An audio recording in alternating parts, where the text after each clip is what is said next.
son comportement inacceptable, c'est-à-dire à violer les droits de l'homme. Ils savent très bien que ce que est totalement faux et que nous ne sommes en rien mêlés à cette histoire-là et que les vrais auteurs sont à situer ailleurs.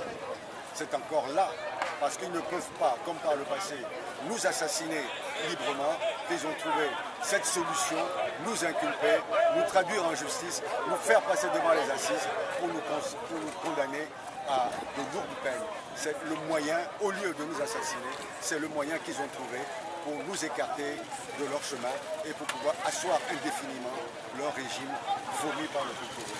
Et quelle sera la suite des événements?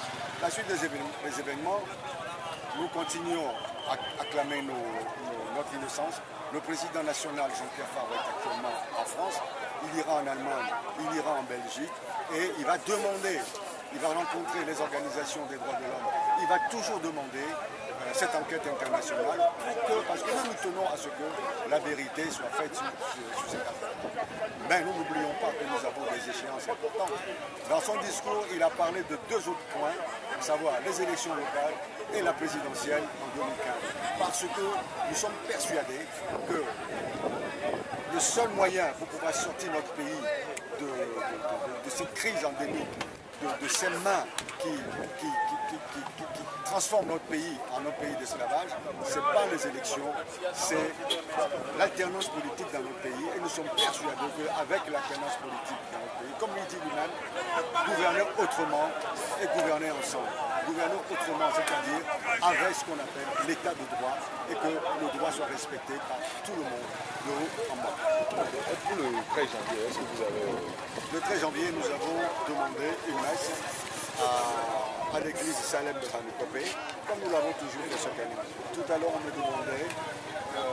on me disait que le gouvernement a décrété que le 13 janvier n'est plus une fête.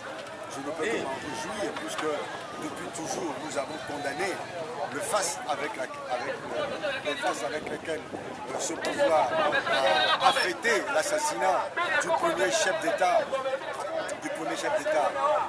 démocratiquement élu au Togo.